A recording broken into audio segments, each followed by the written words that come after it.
जय हिंद दोस्तों, नमस्कार। तो जब आप अनजान शहर में होते हैं और उस शहर में आपको पहचानने वाला एक कुत्ता, बिल्ली, यहाँ तक कि एक कौवा भी नहीं आपको पहचानता, तो संडे जो होता है बड़ा ही टफ गुजरता है भाई साहब। ऑफिस वर्क होता नहीं, आप अकेले रूम पे पड़े होते हैं।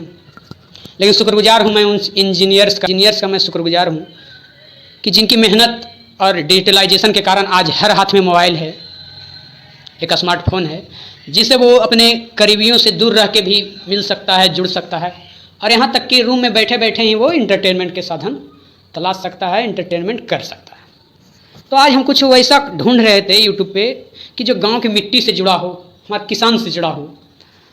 तो मैंने किसान पे रिलेटेड सॉन्ग लिखकर सर्च किया, तो एक बड़ा ही सुंदर कविता पंक्ति जो था नीलोत्पल मृणाल का मिला।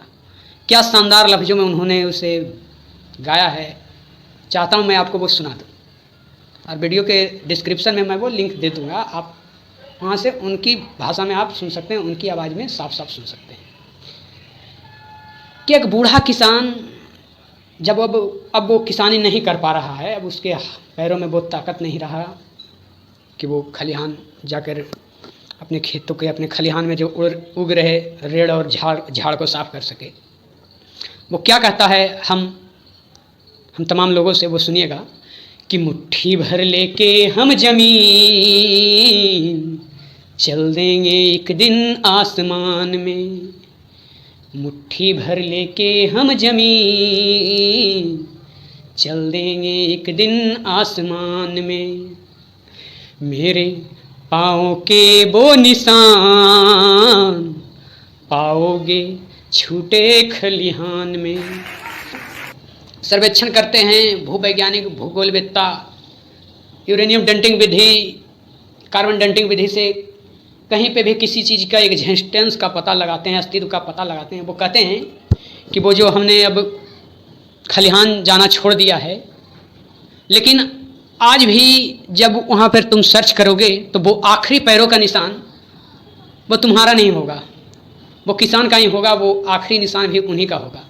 कि कहते हैं कि मेरे पाँव के वो निशान पाओगे छूटे खलिहान। और आज का जो दौर है, हर लोग जो अपने दिखावा कर रहे हैं, अपनी बादशाहत दिखाना चाह रहे हैं, भले ही वो कुछ नहीं हो, पर हर इंसान अपने आप को दिखावे में संलिप्त किए हुए है। आज के दौर में हर युवा चाहता है कि उसके हाथ में एक एप्पल प्रो 14 मोबाइल हो, उसके घर के आगे एक महंगी गाड़ी लगी हो, भले ही वो EMI पे ही खरीदा। लेकिन किसान के पास अगर पैसा होता है तो वो ये सब गाड़ी नहीं खरीदते हैं गाड़ी के नाम पे वो ट्रैक्टर खरीदते हैं, ताकि वो आपके थाली में रोटी पहुंचा सके, खाना पहुंचा सके। वो ज़मीन खरीदते हैं जिस पर वो आपके थाली में पहुंचाने के लिए अन्न उपजा सके।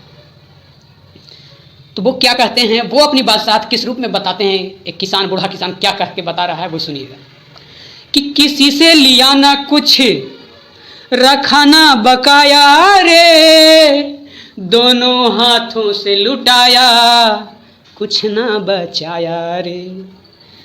किसी से लिया ना कुछ रखा ना बकाया रे, दोनों हाथों से लुटाया कुछ ना बचाया रे। अपनी दुनिया का तो मैं राजा हूँ, जीऊँगा सब दिन इस गुमान में। अपनी दुनिया का इक्का राजा हूँ, जीऊँगा सब दिन इस गुमान में।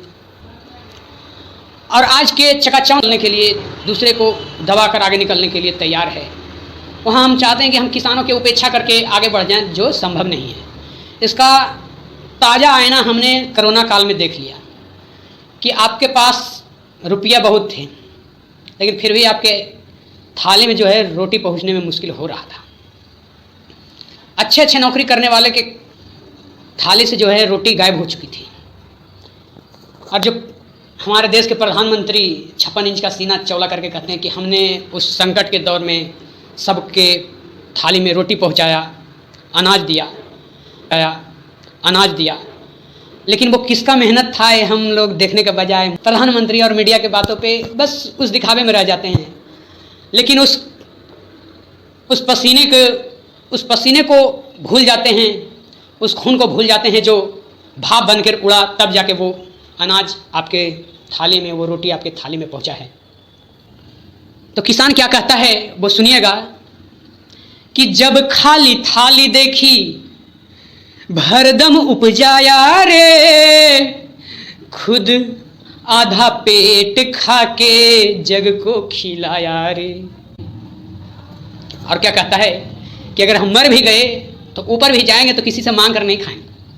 वो क्या कहता है कि जब खाली थाली देखी भरदम उपजाया रे, खुद खाली पेट रह के जग को खिलाया रे। ऊपर भी हाथ ना फैलाएंगे, ऊपर भी हाथ ना फैलाएंगे, गेहूं बोएंगे आसमान में। वो आसमान में भी गेहूं उपजाने की बात करता है कि ऊपर भी हाथ ना फैलाएंगे, गेहूं बोएंगे आसमान में। और अंतिम मरणशैया पर वो किसान है और वो क्या कह रहा है, उसका अंतिम इच्छा क्या है वो सुनिएगा। और बाकी में आप किसान के बाल बच्चे हैं या फिर किसान के एहसान आप मानते हैं कि उनके बदौलत ही आपके थाली में वो रोटी है, आपके वो इच्छा है वो पूर्ति हो रहा है उन किसान के बदौलत। तो इन लास्ट पंक्ति पर आपके दिलों में, आपके रगों में किसान के प्रति और स्नेह बढ़ जाएगा। वो जाते जाते किसान आखिरी इच्छा क्या जता रहा है वो सुनिएगा कि जाते जाते यारो एक छोटा किस्सा दे दो, मेरी मेहनत का मुझको इतना तो हिस्सा दे दो। एनिमल लवर के नाम पे जो भी पुरस्कार है वो उन लोगों को मिलता है जो बड़ा ही नाम कर चुके हैं, पहले ही सब लोग उनको जानता है, उन्हें मिलता है क्योंकि वो कुत्ते से प्यार करते हैं। पर किसान का किससे प्यार है और किस तरह से वो एनिमल से प्यार करता है, पशुओं से प्यार करता है, अपने पालतू जानवरों से प्यार करता है, वो सुनिएगा कि वो क्या कह रहा है कि जाते जाते यारो एक छोटा किस्सा दे दो, मेरी मेहनत का मुझको इतना तो हिस्सा दे दो। अरे किसी रोज एक भूखी बकरी को खेत, किसी रोज एक भूखी गैया को खेत, अरे चरने दे देना मेरी याद में, चरने दे देना मेरी याद में।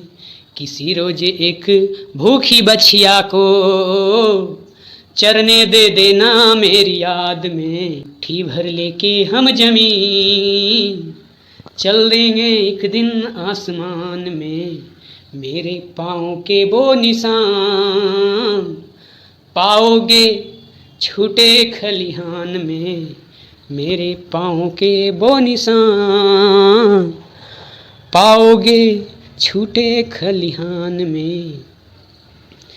और उनका वो पंक्ति कि ऊपर भी हाथ ना फैलाएंगे, बोएंगे गेहूं आसमान में। सैल्यूट हमारे देश के किसानों को जिनके बदौलत हम लोगों का वजूद है, इस दुनिया का वजूद है।